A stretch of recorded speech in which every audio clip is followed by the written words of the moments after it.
નહીં કે તમારા ઘરવાળાનું નામ શું છે? મારા ઘરવાળાનું નામ રણજીતભાઈ છે, રણજીતભાઈ બીજલભાઈ મયડ. મેયડ. ઈ મયડ. હા, ઈ ઈ આપણે કઈ સમાજમાંથી બોલો? હું છે ને હું દલીલ ની દીકરી છું, વણકર જ્ઞાતિ ની, અને એમના આયર છે, અમારા લવ મેરેજ થયેલા છે. મતલબ તમે દલિતની દીકરી છો ને આયર સાથે લગ્ન કર્યા છો? હા, અમારા લવ મેરેજ થયેલા છે. ઓકે, એટલે મતલબ બેયને ભળતું નતું, એમાં માતાજીને દાણા જોડાવ્યા છે. હા, એમના ઘરેથી વયા ગયા હતા, 10-15 દી લાપતા હતા. હં. મેં ગુમસુદાની કમ્પ્લેન કરાવી હતી. બરાબર. વયું જવાનું કારણ શું હતું? ઈ પછી એમને ઈ બાપો એમ કીધું ઈ કે તમારા તમારા ઘરવાળા ઘરે પાછા આવી જાય કે બરાબર. એટલે મને કે ઈ કે પૈસા ઈ કે તમે નાખો, એટલે ભાઈ મારે તો સારું કરવું હતું, એટલે હું તો ગમે એ રીતે ગમે એ પગલું ભરવાની એક સારું થવું જોઈએ એમ. એક મિનિટ હું લખી લઉં જરી. તમારું આખું નામ શું કીધું? રાધિકાબેન રણજીતભાઈ મૈયડ. રાધિકાબેન, એક મિનિટ હો. હા, રાધિકાબેન રણજીતભાઈ. હા, જીતભાઈ મયડ. હા, મયડ. બરાબર છે. એટલે આ તમે દલિતની દીકરી છો ને સામે આહિર, આ જે છે આહિર છે? હા, એ લોકો આહિર છે. ક્યાં આહિર? મછોયાર ક્યાં આહિર છે? મચ્છોય આહિર છે. તો તમારા એની સાથે પ્રેમ લગ્ન કર્યા હતા? હા, અમારે લવ મેરેજ થયા છે ને એ લોકો ઘરની મરજી થી થયા છે. મારા સાસુ સસરા ને બધા એની સહેમત હતા ને થયા. હા, એ લોકો ની મરજી થી થયા છે. હું મારા મમ્મી ની ઘરે હારે ભણતા હતા? ના, હું જોબ કરતી હતી અને એમને ગાડી લઈને આવતા હતા, એવી રીતે અમારો કોન્ટેક્ટ થયો છે રાજકોટમાં. ઠીક. ચાલો, હા, પછી બે જણા પછી ભણતું બંધ થઈ ગયું. કેટલા સમય પછી ભણતું બંધ થયું હતું? એમાં સમય તો 11-12 વર્ષ મેરેજ ને થઈ ગયા છે. મારે 10 વર્ષનો દીકરો છે. બરાબર. તો હા, અત્યારે તમારે બે જણા હારે રહ્યો છો કે અલગ અલગ રહ્યો છો? ના, અમે અલગ અલગ છીએ હો અત્યારે. કેમ? અમારે છે ને એમાં એવું છે, મોટી પ્રોબ્લેમ થઈ ગઈ છે અને એટ્રોસિટી ની એફઆઈઆર મેં દર્જ કરાવી છે. મતલબ એની હારે ન ભળવાનું કારણ કે બેયને જુદું રહેવાનું કેમ? હવે કારણમાં એવું છે, આમાં બીજા લોકો ઘણા સામેલ થયા છે. મારા ઘરનો ધંધો થોડોક સારો છે ને, એટલે ઈ બાર ને બાર રાખતા ને એને જે કર્યું હોય મને કે વેકેશન કરી આવ્યું, એટલે હું મારા મમ્મી ની ઘરે વેકેશન કરવા ગઈ હતી. અને પછી પાછી રિટર્ન આવી ને, એટલે બહુ મોટી પ્રોસેસ થઈ ગઈ છે અમારે તો. મતલબ હવે ગમતા નથી એવું અણગમો કે પછી માતાજીના હિસાબે એવું કઈ? ના, એ ખબર નહીં એને શું કર્યું છે. ઘણા તો તમે કહો ને, તમે કેમ કીધું, મેં તમારા વિડીયો સાંભળ્યા ને એટલે મેં તમને પછી ફોન કર્યો. એમ નહીં, તમારે બે જણા મતલબ તમે એને ગમતા નથી એટલે જુદા રહ્યો છો કે બેયને અણબનાવશે એનું બનવાનું કારણ શું એમ? અમારે અણબનાવ બનવાનું કારણ બીજા વ્યક્તિ છે અંદર, અને આ મારા ઘરના છે ને એ ઓમ એક દીકરાના બાપ છે, પણ બુદ્ધિ અત્યારે ક્યાંક વહી ગઈ છે, ખબર નહીં 12 વર્ષ પછી. તમે જોઈ. મતલબ તમારે એક દીકરો છે? હા, મારો દીકરો છે. મારા દીકરાનું નામ કૌશલ છે. બરાબર. હા, કાંઈ વાંધો નહીં. હવે આપણે જે કઈ આપડા જે જ્યોતિષકાર છે, આપણે રાધિકાબેન રણજીતભાઈ મયડ, રહેવાનું હા. કઈ જગ્યાએ રાજકોટમાં? રાજકોટમાં અત્યારે તો મારા મમ્મી તમારા જે રણજીતભાઈ વાળા મકાનનું સરનામું ઈ ક્યાં રહેતા એમ? આપણે નાણાવટી છો. નાણાવટી ચોક. હા, નાણાવટી ચોક રાજકોટ. આ 9 એવેન્યુ ફ્લેટ છે, હું નવા બન્યા છે હમણાં. રાજકોટ 9. હા, 9 એવેન્યુ. 9 એવન્યુ. 9 એવન્યુ હા, ફ્લેટ. હા, ફ્લેટ. અને બી વિંગ માં પેલા માળે 102 નંબર ફ્લેટ. ભલે વાંધો ના લો. હવે આપણે આ જે જ્યોતિષકાર નું નામ શું કીધું? એ બાપુ નામ મને નથી ખબર. હું તમને છે ને એનો નંબર નાખું, અને એને છે ને મેં ઓનલાઈન 7,000 રૂપિયા નાખ્યા હતા. કેટલા? ઓનલાઈન 7,000 રૂપિયા. હા, 7,000 રૂપિયા નાખ્યા. અને પછી એમને કે હું રાતે વિધિ કરું ને, એટલે કે તમે તમારા ઘરે બેસજો. કે મેં કીધું ભલે, વાંધો નહીં. પછી મને કે આમાં કે અમે તાંત્રિક વિદ્યા કરી ને, એમાં એક વસ્તુ આવે કે કદાચ તમારી પાસે ત્યાં આવી કે તમે છો ને અમારી પાસે હોય, પછી એને જે બલી માંગે ને એ કે ઈ દેવાની. તમારે પાણી કે પ્રસાદી માંગ, પીરની સદ્દરય માંગ, ગમે એ ચીજ માંગી શકે એમ. એટલે મેં તો વળી મારે સારું થવાનું એટલે હું તો આજ પાડું, મેં 7,000 રૂપિયા ઓનલાઈન નાખી દીધા, બરાબર. પછી હા ઓનલાઈન કાગળ નાખ્યો એનો ફોટો ફોટો છે? હા એ હું હમણાં તમને છે ને ઘડી કરીને 5 થી 10 મિનિટમાં અંદરથી ગોતીને બધું નંબર અને ઈ ગૂગલ પે જે કરાવીને ઈ મેં તમને નાખીશ હમણાં. બરાબર બરાબર. હવે ઈ બાપુ ક્યાંના હતા? સુરતના ક્યાંના હતા? સુરત નું એમાં એનું આખું એડ્રેસ હતું, પણ આમાં જો હોય તો ઠીક છે, નકર એમાં તમે નંબર ઉપરથી તમને એડ્રેસ મળી જાય છે. મતલબ આ વધારે છે ને વડોદરા બાજુ થાય છે, એટલે સુરતના હતા વડોદરાના ક્યાંના એમ? સુરતના જ હતા, સુરતના હતા. એને મને કીધું આ એડ્રેસ ને હું ભૂલી ગઈ છે અત્યારે, મારા પ્રોબ્લેમ બધી ચાલી રહી છે ને હા એટલે એને લીધે મને એનું એડ્રેસ મગજમાં નથી રહ્યું. એમનો નંબર તો મારામાં છે જ તે કે એટલે 7,000 નાખ્યા ને પછી રાતે ઈ જે વિધિ કરતા હતા ને એમાં એના પીરા હું કેટલા હજારનું માંગ્યું ખબર છે? હા 45,000 રૂપિયા. હું માંગ્યું? 45,000 નો પાડો ચડાવવાનો તમારે કે. પાડો? હા પાડો, ઈ કે પીરને પાડો માંગ્યો છે એટલે પાડો ચડાવવાનો તમારે. હા એટલે પછી મને તો ખોટું નથી કહેતી, અમુક વાત મને તો હારી બીક લાગી. મેં કીધું આમાં જોતી ભુવાન જોતા હોય એ વાત છે, પણ આમાં પાડો 45,000. હવે મારી પાસે મનસુખભાઈ માંડ કરીને 7,000 ઘરનું હરખું કરવા હાટું એમાં નાખ્યા હતા. હવે ઘરમાં અમારે ખાવાના ઘટતા હોય, 45,000 હારીને ક્યાંથી દઉં? હા તો મને કે નંબર ક્યાંથી લીધા? તમારા નંબર મેં યુટ્યુબ માંથી લીધા. ઠીક ઠીક ઠીક. હા કાંઈ વાંધો નહીં. એ તમારા વિડીયો મેં ઘણા જોયા. ક્યાંના દીકરી છો? તમારું મૂળ, તમારા માવતરનું ગામ કયું છે? મારા માવતરનું ગામ મારા પિયર ભાવનગર છે. ભાવનગર. હા ભાવનગરમાં કઈ જગ્યાએ? ભાવનગર ફુલસરના નાકે ઇન્દિરાનગર માર્કેટિંગ યાર્ડ ની પાછળ. ઠીક ઠીક ઠીક. કાંઈ વાંધો કાંઈ વાંધો. અત્યારે રાજકોટ રહ્યો છો ભાવનગર? અત્યારે હું બે બાજુ બે પાડી કરું છું મનસુખભાઈ. ઠીક ઠીક. કાંઈ વાંધો નહીં. ભલે ભલે. હા તમે છે ને ભુવાના નંબર અને એને હા પૈસા નાખ્યા હોય ઈ એવું બધું મોકલો, પણ હા મોકલજો ગાયગા એટલે અમે પાછો ભુવાને ફોન કરી, કેમ કે પછી અમે ભૂલી જઈએ, અમારો ફોન ચાલુ ને ચાલુ હોય ને એટલે. ના ના હું હમણાં જ નાખું, તમે 10 જ મિનિટ થાય ગોતીને તરત જ નાખું હો હા તમે પછી નંબર ને બે. આ તમારો ઓડિયો ચડાવવામાં તમારી મંજૂરી છે? હા ના કાંઈ વાંધો નહીં, તમે ચડાવી દેજો. આ મારા જેવા ઘણા બચારા તકલીફમાં હશે ને આ લોકોને મદદ માંગવા જાય, એ લોકો લૂંટી લે છે અમે હા લેડીઝ. પછી એમાં શું થાય કે બીજા વિઘ્ન સંતોષી માણસો, એક બેન નું કઈ કામ થયું નથી, બેન નું આમ નથી ને એવા બધા લફડા ઉભા થાય, એની કરતા તમને પૂછીને આ બધું કામ કરીશી. કેમ કે પછી કાલે હું છે વિઘ્ન સંતોષી માણસો તમને ફોન કરશે, બેન તમે કઈ મદદ કરી મનસુખભાઈએ, તમને કઈ ઓલું કરી દીધું, મનસુખભાઈ ખોટો માણસ છે. આવા બધા અત્યારે અમારી ઉપર ખોટા પિક્ચરો હાલે છે. કાંઈ વાંધો નહીં મનસુખભાઈ, વિશ્વાસ તમારે મેં વિડીયો જોયા મને તમારા ઉપર વિશ્વાસ હોય તો જ મેં ફોન કર્યો હોય ને. ભલે ભલે બેન, હાલો કાંઈ વાંધો નહીં, તમને યા મોકલી યા દો. તમારો ફોટો મોકલો અને ઓલા હા ભુવાનો ફોટો મોકલો. યા ભલે યા. હાલો. હા ઈ જો કઈક માલ સામાન વાળો છે એમ કે. ના ના એમને જ છે મનસુખભાઈ, ઈ જ છે. એમને પૈસા મેં નાખ્યા ને હા ઈ જ ભાઈ છે. એ હિન્દીમાં વાત કરે છે. હા હિન્દીમાં વાત કરે છે.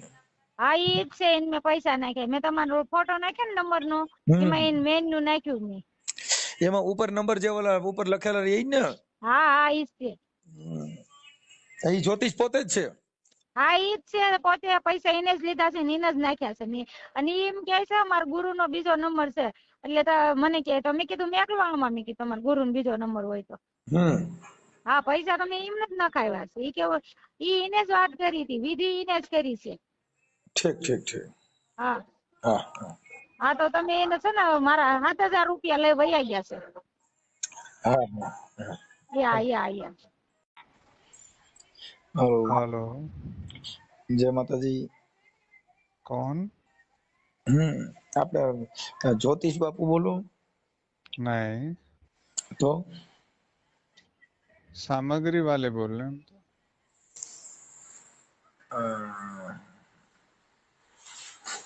નહીં. હાલો. हाँ આપણે બાપુ ત્યાં જોવડાવવા આવ્યા હતા ને, એની ઈ બાપુના નંબર અમને આપ્યા હતા. नहीं नहीं नहीं, हमारा तो नहीं है। हमारे तो सामग्री सप्लाई होती है। कोई भी ज्योतिष की सामग्री चाहिए तो मिल जाएगी आपको। હા તો એના જ નંબર આપ્યા હતા, તમારો નંબર. हाँ तो हम सामान बेचते हैं, कुछ भी सामान चाहिए तो मिल जाएगा। હા આ નંબર તો કેમ છે, વાંધો ના. ज्योतिषों का कांटेक्ट करा देंगे, कोई भी सूरत का ज्योतिष चाहिए तो। હા તો ઉસકે લીએ ફોન અમે સુરતમાં જ કર્યું હતું, પછી આ નંબર આપ્યા હતા એટલે આ તમારા નંબર હતા. આમાં ગૂગલ नहीं પે થી પૈસા નાખ્યા હતા ઓલા પૂજા પાઠના. नहीं, वो तो कोई सामान के पैसे डालता है तो हम सामान देते हैं। હા તો આ आपको कुछ भी चाहिए तो हम भेज देंगे। आपको स्टोन चाहिए या सामग्री चाहिए कोई भी तो मिल जाएगा हमारे पास से।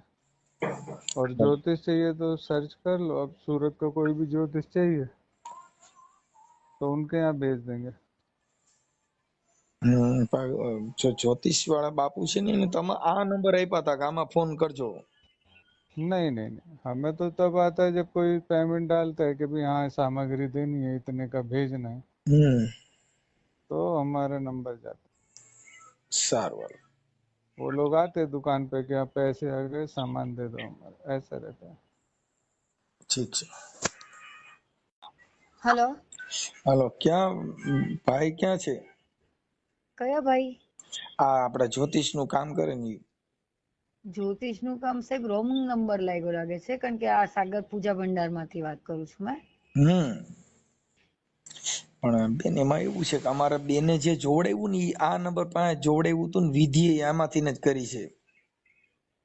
અચ્છા, બેને વિધિ કરી છે એટલે રાધિકા આ બેન રણજીતભાઈ મેયડ એને તમારે ત્યાં જોવડાવ્યું છે અને નંબર તમારા આપ્યા એટલે અમારે એને એવું થયું એટલે તમને એટલે તમારો નંબર હતો એટલે બીજી વાર ફોન કર્યો.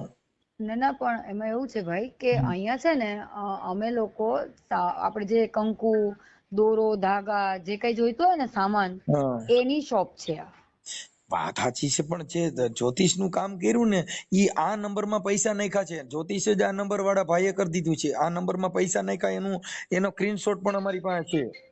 બસ સ્ક્રીનશોટ તમારી પાસે હશે, 100% ની વાત છે ભાઈ મારા. બટ કેવું કે મને કોઈ ઓર્ડર આપે કે બેન તમે આટલો આટલો સામાન મોકલજો, 5 નારિયેળ છે, 1 દૂધની થેલી છે, પછી એવું નથી બેન. આ જે નંબર છે ને ઈ ભાઈએ ખુદે જ્યોતિષ જોયો છે. તમે આ નંબર રહ્યા ને એને ઈ ભાઈને ફોન આપો, તમે આપો એમને ફોન. અચ્છા, કારણ કે અમારે ત્યાં તો 3-4 જણા કામ પણ કરે છે, એટલે તમારે કોની જોડે વાત કરી છે કોને તો મને ખ્યાલ આવે. નંબર વાળા ભાઈ જે છે ને એની હારે જ વાત થઈ છે અને એને જ અમારા રાધિકા બેન નો જોશ જોયેલો છે. અચ્છા, એટલે મતલબ એમ કહું છું કે એને જ બધી આ વિધિ જ એને કરી દીધી છે. અચ્છા, વિધિ એમે આ નંબર જેમનો છે એને કરી દીધી, એને જ કરી દીધી છે એમ કહું છું. અને પૈસા આ નંબર ઉપર જ નાખ્યા છે ગૂગલ પે થી. શક્યતા ભાઈ મળે ની. હા, તમારે કોઈ જ્યોતિષ ના હસ્તક કઈ કામ હોય તો કીધું હશે કે ભાઈ આ ભાઈ આ જગ્યા પર તમે જાઓ. જ્યોતિષ નું કોઈ નામ જ નથી દીધું તો એનું નામ ન હોય. આ નંબર ઉપર જે ફોન કર્યો છે ને એમને જ આ કામ કર્યું છે. બરાબર છે. હા એમ છે. હવે હું અહીંયા તો મારે 3-4 છોકરાઓ કામ કરે છે, કોને આપું ફોન? આ નંબર જેને જેનો હોય એને જ આપો ને. કામ કરે છે સાગર છે, આ જે નંબર જે છે ને તે ભાઈ કંપની નો છે, જે અમારી કંપની છે સાગર પૂજા ભંડાર, આ નંબર એનો છે. બેન વાત સાચી છે તો ઈ સાગર પૂજા ભંડાર માંથી હમણાં ઈ ભાઈ આગળ હમણાં જ વાત કરી ને પછી. હા, તો એટલે જ મેં કીધું ને કે કોની હારે તમે વાત કરી, કારણ કે અહીંયા બહુ બધા લોકો છે. તમને ફોન કોણે આપ્યો? હિન્દીમાં બોલે છે ભાઈ, ફોન કોણે આપ્યો તમને? અહીંયા અમારે 3 જણા છે, હિન્દીમાં જ વાત કરે છે. બેન આ તમારું જે કઈ કામ છે ને ઈ ખોટું કામ છે કે તમે આ એક ચીટિંગ નું જ કામ આલી રહ્યું છે. કેમ કે તમે અડલી બદલી વાત કરી નાખો છો. આમાં પૈસા નાખ્યા છે રાધિકા બેન નું તમારે, તો પછી તમે ગૂગલ પે થી પૈસા લીધા તો તમે કેવી રીતે લીધા છે? સામાન નો ઓર્ડર હોય, હવે તમને હું વાત કરું, જ્યોતિષ ના પૈસા નાખ્યા, સામાન ના નથી નાખ્યા. બરાબર, તમે એવું કહો છો જ્યોતિષ ના પૈસા નાખ્યા? મારી પાસે પુરાવા છે, હું તમારી વાત કરું છું. પુરાવા વગરની વાત નથી કરતો બેન. બરાબર છે ભાઈ, પણ હું શું તમને સમજાવું? આ નંબર ઉપર ગૂગલ પે નાખ્યો છે એટલે મતલબ તમે એક આમ 4-5 માણસો નું નામ દઈ દો એટલે તમે એક માણસ વ્યક્તિગત હાથમાં ન આવે એટલે એનો કોઈ મિનિંગ થોડો રહ્યો. અરે એવું ના હોય ભાઈ, આ તમે રોંગ વાત કરો છો. હું જે તમને સમજાવું છું ને એ સમજો. હું સમજુ છું એટલે જ બેન તમને કઉ છું કે તમે આજે તમારે કઈ તમારા ઘરે પૂજા છે, બરાબર, કથા છે, સત્યનારાયણ ભગવાનની કથા, માલ નથી લીધો, સામાન નથી લીધો. આ નંબર માંથી જ્યોતિષે જોશ જોઈ દીધો અને એને કીધું કે આ બધું કરી દેશું અને 45,000 નો પાડો ચડાવવાની વાત કરી છે. ઈ બધું પુરાવો છે. પછી એને અહીંયા આમાંથી 7,000 રૂપિયા જ્યોતિષ ના આપ્યા છે અને પૂજા તમે માલ વેચો છો એ ભલે વેચો, માલ નો વાંધો નથી ને. અચ્છા, હા એવું છે, એવું બની શકે કે અહીંથી કોઈ છોકરાએ કોઈ જ્યોતિષ જોડે વાત કરાવડાવી હોય, એવું ના ના પોસિબલ ના બને? ના, કોઈની જોડે, કોઈ જ્યોતિષ જોડે વાત કરી તો જ્યોતિષ જોડે તમારે હું કામ વાત કરાવી જોઈએ? તમારે તમારો માલ વેચવાથી જ મતલબ રખાય ને. હા, તમે બરાબર. જ્યોતિષારે વાત કરાવો ને એવું કરો તો મતલબ તમે ન્યા કણે જ્યોતિષી ભેગા રાખ્યા તો વાત કરાવો છો તમે. કોની હારે વાત કરાવો છો ને કેટલા જ્યોતિષ રાખ્યા તમે? એના નામ બોલો છો ને. તમારી કંપનીમાં કોના કોના જ્યોતિષ છે? તમારી આ કંપની અંદર જ્યોતિષ કામ કરે છે? જ્યોતિષ કામ નહીં કરે ભાઈ, અમારે કેવું હોય, તમે આજે કઈ વસ્તુ લેવી હોય ને એટલે તમે અહીંયા ઓર્ડર આપો. વસ્તુને ભૂલી જ જાઓ, તમે વસ્તુને ભૂલી જાઓ. તમારે ત્યાં જ્યોતિષ કામમાં કેટલા જણા કામ કરે છે એના નામ બોલો, એટલે અમે હમણાં કહીએ. અમારે તો બહુ બધા જ્યોતિષો કામ કરે છે અમારી આપણે જોડે બોલો, તમને જોડાયેલા. યાદ હોય એટલાના નામ બોલો. રાજયોગી જ્યોતિષ છે, પછી મહાકાલી જ્યોતિષ છે, ભદ્રકાલી જ્યોતિષ છે, ભવાની જ્યોતિષ છે, શ્રીનાથજી જ્યોતિષ છે, બહુ બધા જ્યોતિષ છે. તો આ જે જ્યોતિષ છે એમાંથી આ નંબર કેમ આવ્યા કે તમે આ નંબર એ ક્યાં જ્યોતિષ ના આપેલા છે? આ નંબર તો કોઈ જ્યોતિષ ને લગભગ આપેલો તો નથી. પછી બેન એને જ્યોતિષકારમાં 7,000 રૂપિયા તમારા આ નંબર ઉપર ગૂગલ પે થયા છે. જ્યોતિષ નું નામ તો તમને એક વાત છે ભાઈ, આજે હું તમને કહું તમારા ખાતામાં 7,000 નાખો, તમે નાખવાના નથી. અરે પણ જ્યોતિષ જોશ જોયો છે ને બેન, એનો પુરાવો છે મારી પાસે. એ તો તમારું અરે મારા ભાઈ, તમે સમજતા જ નથી મારો કહેવાનો. તમારે આ જે દુકાનનું નામ શું છે તમારું? સાગર પૂજા ભંડાર. સાગર પૂજા ભંડાર. અને કઈ જગ્યાએ સુરતમાં છે? સુરતમાં છે મોરા ભાગળ. હે? મોરા ભાગળ. મોરા? મોરા ભાગર. હે? હાલો. હા બોલો બોલો. હા, મોરા બગર. હવે તમારું નામ શું છે? મારું નામ વિનીતા. હે? વિનીતા. વિનીતાબેન, આપણે આમાં નોકરી કરો છો કે તમારું પોતાનું છે? જોબ હોય ભાઈ અમારી. બરાબર બરાબર, તમારી જોબ છે. તો આ નંબર રહ્યો એ નંબર કંપનીનો છે. કંપનીના માલિકનું નામ શું છે? કંપનીના માલિકનું નામ તો બહુ બધા, 3-4 પ્રોપરાઇટર છે આમાં તો, કારણ કે અલગ અલગ વિસ્તારમાં અલગ અલગ નામથી ધંધો કરતા હોય એટલે હોય. આ નંબર રહ્યો, આ નંબર કંપનીનો છે તો ઈ આપણે અલગ અલગ ન જવા દો. કંપનીનું નામ એટલે આ જ નામથી હોય, સાગર પૂજા ભંડાર. તો સાગર પૂજા ભંડાર ની અંદર આવું કામ કરો છો? આવું કામ એટલે કેવું કામ ભાઈ કરીએ છીએ? પૈસા પડાવવાનું કે જ્યોતિષના નામે પૈસા લઈ લ્યો છો એવું? આવું તમે કહો છો ને. તમને એક વાત તમે સમજો, તમે મારું નામ પૂછ્યું ને, એક મિનિટ ભાઈ, પેલા હું તમને જે પૂછું ને, મને તમે મને પૂછ્યું, મેં જવાબ આપ્યો ને તમને. તો હું એમ કહું છું હવે હું પૂછ્યું એનો જવાબ બી તમારે આપવો પડશે ને મને. હા તો આપું છું ને. હા, તમે મને ફક્ત જ્યોતિષ નું નામ કહો એટલે હું તમારી વાત એ જ્યોતિષ જોડે કરાવી. Simple sober logic. તમને કહું છું કે રાધિકાબેન નો જોશ કોને જોયો તો? તમે આજે મારા ખાતામાં પૈસા નાખ્યા હોય તો તમે મને નામ તો પૂછો ને ભાઈ. જ કીધું છે એટલે તમને કહું છું કે આ નંબર ઉપરથી તમે અટણજી, તમે 3 જણે અલગ અલગ વાત કરી, એટલે તમે ફોન કરો એટલે તરત જ માણસ બદલી જાય છે. આવું કેવી રીતે બને?